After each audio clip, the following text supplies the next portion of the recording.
Oi pessoal, como vocês estão? Espero que todos vocês estejam bem. A nossa aula de hoje é um pouco mais curta, porque trataremos apenas de um tópico, no caso enzimologia, ou estudo das enzimas. Então, acho que alguns de vocês podem lembrar que quando eu comentei sobre proteínas na nossa aula de bioquímica, eu falei que um exemplo de proteínas são as enzimas. Então, disso vocês podem tirar que toda enzima é uma proteína, mas nem toda proteína é uma enzima. Mas afinal, o que são enzimas?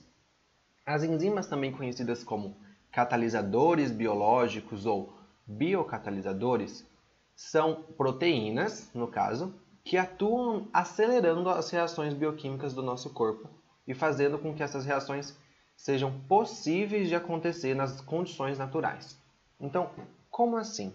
Basicamente, quando a gente coloca dois reagentes juntos, não necessariamente haverá uma reação química. Para haver essa reação química, um dos fatores necessários é uma energia de ativação. O que é isso? Eu coloco esses dois reagentes juntos e um tanto de energia que eles precisam para eles reagirem. Então, como vocês podem ver por esse gráfico aqui, quando a gente coloca dois reagentes juntos, eles precisam de uma certa energia, certo? Então, eles absorvem uma certa quantidade de energia para eles conseguirem formar os produtos da reação, tudo bem? Onde a enzima atua nisso? A enzima atua diminuindo a quantidade de energia que esses reagentes precisam. Então, percebam que essa linha preta, ela diminui em comparação com essa linha pontilhada vermelha. Isso porque a energia de ativação diminuiu. Então, a enzima atua diminuindo a energia necessária para o processo. Essa diminuição da energia necessária faz com que as reações bioquímicas sejam aceleradas e com que elas sejam possíveis de ocorrer no meio natural. Muitas das reações do nosso organismo não ocorreriam espontaneamente ou nas condições naturais. Elas ocorreriam, mas demorariam um grande período de tempo para acontecer. Então, o que as enzimas fazem? Elas diminuem esse tempo, inclusive permitindo a vida, né? Como que funciona, então, o mecanismo de reação das enzimas? As enzimas elas vão possuir na sua estrutura o que a gente chama de sítio ativo. Nesse sítio ativo é onde o substrato vai se alocar. A partir do momento que esse substrato se aloca na enzima, a enzima vai alterar ligeiramente a sua forma, de forma a reagir com esse substrato, certo? Na verdade, ela não entra na reação, mas ela auxilia o substrato até a formação do produto. Então, o substrato vai entrar em contato com o sítio ativo da enzima, formando um complexo enzima-substrato. A enzima vai alterar ligeiramente a sua forma à medida que o substrato se liga. Essa alteração de forma gera então um complexo enzima-produto. Percebam que daqui para cá o substrato mudou a cara, certo? Por fim, os produtos deixam a enzima. Percebam que a enzima no início é a mesma a enzima no final. Então, a enzima, conforme ela faz a reação química acontecer, ela não sofre nenhuma mudança de início para o fim. Ela é completamente recuperada após a sua reação, certo? Então, é exatamente o que eu falei aqui. Ao final da reação, as enzimas são recuperadas e prontas para catalisarem outras reações. Então, essa enzima entrou em contato com esse substrato é justamente um reagente, entendeu? Entrou em contato com esse substrato e ela vai transformar esse substrato em produto. Por fim, essa enzima que já transformou um substrato em produto, consegue entrar em contato com outro substrato e transformar esses outros substratos em produtos. Essa é a ideia básica. Outra ideia que vocês precisam saber sobre enzima é de desnaturação. Só que desnaturação não se aplica apenas às enzimas, e sim a todas as proteínas. O que é isso? Uma proteína, ou para o nosso caso particular, uma enzima, sobre condições extremas, perde toda a complexidade estrutural que ela tem. Então vimos que proteínas têm uma certa complexidade estrutural, espacial, de acordo com os arranjos e as ligações de cada aminoácido entre si, certo? Então os aminoácidos interagem de diferentes formas dentro dessa proteína ou dessa enzima, formando então uma estrutura espacial. Sobre condições extremas, como assim condições extremas? Sobre uma temperatura muito elevada ou uma temperatura muito baixa, sobre uma pressão muito elevada, sobre uma condição muito ácida ou muito básica. Essa estrutura ela se perde, porque essas ligações que sustentavam a estrutura são afetadas. Dessa forma, a enzima perde a sua estrutura espacial e ela vira simplesmente uma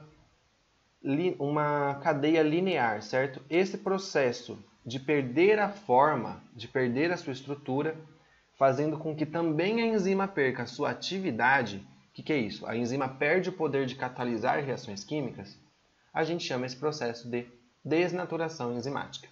Então lembrem-se que desnaturação não é só para enzima. Por exemplo, a clara do ovo é composta majoritariamente por uma proteína chamada albumina. Quando a gente frita o ovo, a gente não percebe que o ovo muda, inclusive, a coloração. A clara do ovo não fica branca, ela é translúcida, transparente, vai ficar branca, justamente por conta da desnaturação sobre uma temperatura bem elevada do fogo, certo? A mesma coisa poderia acontecer com uma enzima, então ela perde a sua conformidade espacial. Dentre os fatores que afetam as reações enzimáticas, como assim? Afetam a velocidade com que essa enzima consegue atuar? Existem temperatura, quantidade de substrato ou disponibilidade do substrato e também o pH do meio reacional. O pH do meio reacional, no caso, seria se o meio está muito ácido, se o meio é mais básico. E eu vou destrinchar a seguir cada um como funciona. Mas, basicamente, todos esses fatores interferem naquelas ligações entre os aminoácidos que dão a conformação espacial daquela enzima. Então, se eu falar para vocês que eu tenho um exemplo de uma proteína ou de uma enzima, e os aminoácidos dessa enzima, percebam que eles interagem de diferentes formas. Aqui nós temos uma ponte de hidrogênio, que é um tipo de uma ligação de Van der Waals, certo? Aqui outro tipo de interação mais apolar.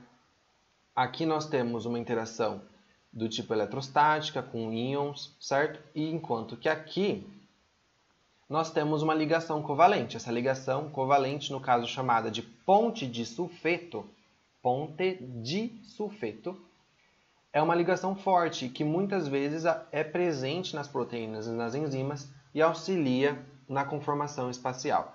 A maioria das ligações dentro das enzimas e das proteínas são do tipo fraca, ou seja, não são do caráter covalente. Entretanto, existem exceções, existem ligações de sulfeto, ligações covalentes dentro das proteínas e das enzimas. Tudo bem? As ligações mais fracas, sem ser covalente, rapidinho com o aumento de temperatura elas se desfazem, enquanto que ligações de sulfeto necessitam de mais energia fornecida térmica para elas serem quebradas, certo? Mas basicamente todas essas ligações, dependendo da temperatura, se rompem. Dependendo do pH do meio, isso é, as forças iônicas presentes no meio, num pH muito ácido, temos muito H+ no meio. Esse H+ acaba interagindo com essas ligações, enfraquecendo-as. A mesma coisa quando a gente tem enfraquecendo-as ou fortalecendo-as, mas perde essa conformação. A mesma coisa quando a gente tem um pH muito básico. Em pH muito básico, temos muito OH- em solução. Esse OH- acaba também interagindo e mudando a conformação espacial da enzima. E a enzima, para ela funcionar, ela precisa muito dessa conformação espacial, porque o sítio ativo dela ele é específico para aquele substrato. Então, isso é muito importante vocês saberem também. Enzimas são específicas de cada substrato. E a conformação do sítio ativo é extremamente necessária para que ela consiga interagir eficientemente com aquele substrato. Tudo bem? Então, eu falei para vocês que a gente iria destrinchar cada fator. O primeiro fator é a temperatura. Então, eu falei aqui, as enzimas possuem uma temperatura ótima, fora da qual a velocidade da reação diminui, podendo até parar. Então, basicamente, as enzimas vão ter uma temperatura em que elas funcionam melhor, elas são mais eficientes, certo? Se a gente aumentar muito a temperatura, elas começam a diminuir essa eficiência, elas começam a diminuir a velocidade da reação do meio, até que chega uma temperatura extrema que essa enzima pode até ser desnaturada. A mesma coisa quando a gente abaixa muito a temperatura, certo? A enzima começa a perder a sua atividade, a sua eficiência, diminui a velocidade da reação e aqui geralmente a enzima está apenas inativa e não desnaturada. Só que se a gente acabar continuando diminuindo, chega um ponto que essa enzima pode se desnaturar e não conseguir retornar à sua conformação estrutural ideal, ou seja, essa enzima foi desnaturada e essa conformação pós-desnaturação é irreversível. Vocês podem pensar que é irreversível justamente pelo exemplo da clara do ovo, né? Quando a gente frita a clara do ovo, ela fica branca e a gente não consegue fazer com que ela volte a ser a clara que a gente tinha dentro do ovo, certo? Ela não fica translúcida de novo, ela perde completamente a sua conformação. Outro efeito é a quantidade de substrato. E a quantidade de substrato, ela altera a velocidade da reação de forma que, conforme eu aumento a quantidade de substrato para essa enzima, aumento a velocidade de reação, porque a enzima vai ter mais substrato, ela consegue escolher e mais enzimas conseguem se ocupar, produzindo então a reação bioquímica. Só que chega um ponto chamado de ponto de saturação, que todos os sítios de todas as enzimas que eu tenho naquele meio reacional estão ocupados. Então, a partir desse ponto de saturação, a minha velocidade de reação não muda. Se todas as enzimas estão ocupadas, o único jeito desta daqui se ocupar novamente é, ela termina essa reação, ela vai e pega outro substrato. Outra, do outro lado, faz a mesma coisa. Mas se todas estão ocupadas, então a minha velocidade de reação começa a ficar constante. Tudo bem?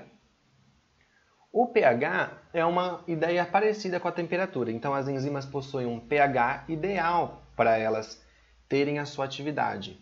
Afinal, o pH também interfere nessa conformação espacial da enzima, que é tão relacionada à especificidade do sítio ativo com o substrato. Então, por exemplo, a pepsina é uma enzima que atua no nosso estômago, degradando proteínas. No nosso estômago, o pH é ácido. Logo, para uma pepsina estar lá, significa que o pH que ela funciona melhor é um pH ácido. E a gente pode ver que é mais ou menos 3, certo? A pitialina é uma enzima que atua na nossa boca, degradando o amido. O amido, na nossa boca, a nossa boca tem um pH de aproximadamente 7, né? Nossa boca é um pH mais neutro, então significa que o pH ótimo para a pitialina funcionar degradando o amido é em torno de 7. Se eu aumentar esse pH, a atividade da pitialina diminui. Se eu diminuir esse pH, ou seja, se eu deixar mais ácido, a atividade também diminui. E a tripsina, por sua vez, ela ocorre no nosso intestino. No nosso intestino a gente tem um meio mais básico. Então o pH é mais elevado. Para a tripsina funcionar bem, e ela funciona bem no nosso intestino, significa que o pH ótimo dela ele está mais deslocado para uma região básica. Conforme eu acidifico um meio que eu coloco a tripsina, ela vai começar a perder atividade. Ela acaba que a velocidade de reação dela diminui. Certo? As ideias que eu tinha para passar para vocês sobre enzimologia são essas. São ideias mais básicas. Qualquer dúvida que vocês tiverem, podem tentar entrar em contato comigo. Eu vou deixar meu e-mail, vocês conseguem através da coordenação do cursinho, certo? Não tem problema nenhum, estamos aqui disponíveis. Espero que vocês tenham entendido e até a próxima aula.